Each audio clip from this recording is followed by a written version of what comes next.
Welcome back to Lineout Lab. My name is Peter O'Donnell. I have been putting together a few short clips from a webinar I did recently um, on building a lineout menu. So hopefully I don't have any copyright issues I've used a variety of clips and whatnot, but my videos are generally for education and discussion purposes. So hopefully there's no issues. So with that in mind, let's get into it. This part is going to focus on attacking mirrors and hinges. And then there might be something specific you want to attack. Like there might be the hinge you want to attack. And here we kind of get a good example of it. If you look at Peter Mahoney for Ireland, and the All Blacks are looking to challenge him, but they're going to use the +1 to do so.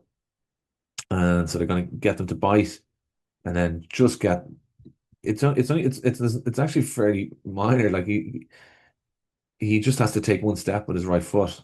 Peter Mahoney is, and you can just see he takes one step there and he's committed, backlift is in, and then with fairness, I do a reasonable job to get up, to be honest with you.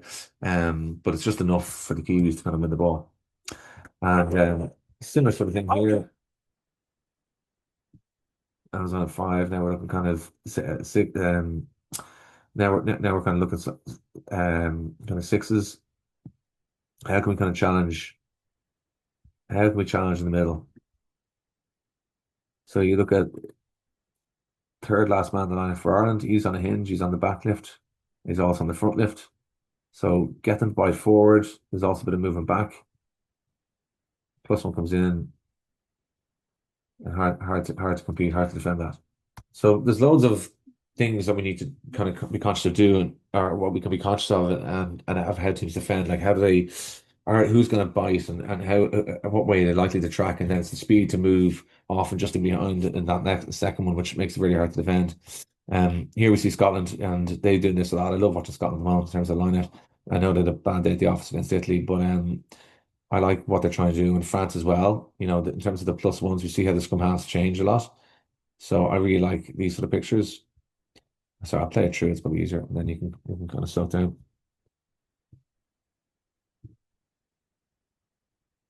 But with some of these movements, like it's basically it's a layer on existing movements, which I think is kind of important to do. So basically, they're going to go through a squash, and then we bring our +1 as a backlifter. So you just obviously you can add in this sort of stuff, but I think it's it obviously all depends on the personality you have. This is actually from last weekend, which I really liked. So recognize this is a good example of Scottish defence. I actually put this up on my social media this week, or the other day. And I want you to look at blue Navy 5 here in the middle of the white headband. So they don't win the ball, but it's the principle and it's the thought process of what they're trying to do that I really like. Um, so they get really good air pressure there, which obviously impacts the ability to win the ball clean.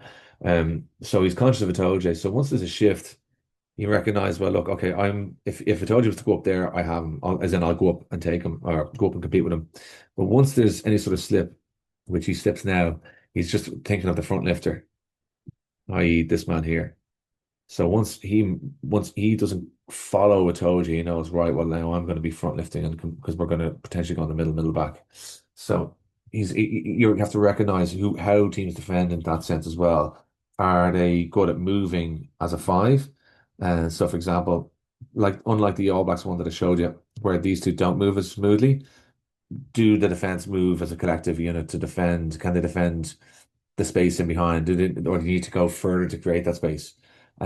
So if they really compress, and obviously you have the tools at your disposal, i.e., a good thrower, maybe the way to get out of this is to go all the way to the 15 rather than jumping just in behind, if that makes sense. And making a 10 meter rather than a 10 meter throw, make it a 13-meter throw or 14-meter throw. Um, then in terms of attacking the mirror, okay, I think how you move. What I like the way Leinster in this clip, they really they just the last 2 meters how they inject a bit of pace. So again, I'll just show you again. It's the last 2 meters they kind of inject the pace, get the mark, and then they go. So again, a lot of the same principles here of getting to bite forward. They take it to another level. This is actually a great performance. This is a couple of years ago, but I still love it because it's against Racing, who have also, like the All Blacks, have a great mirror defense. And again, you're trying to get them to bite forward, but it's that speed to move. So it's that speed to move, speed to set, speed to move, and then obviously the execution. And again, what they're doing is they're getting to bite. going forward, and then they actually just go back twice, essentially. But so get them to go forward, pop out, another pop out, and that just makes it very, very difficult to defend that. And wrestling are really, really good. So I suppose hopefully you kind of get to see how it's kind of all kind of coming together now. But so we're almost there. That's pretty much it. But generally, what's kind of coming up? I have a few other new program coming up in a few weeks.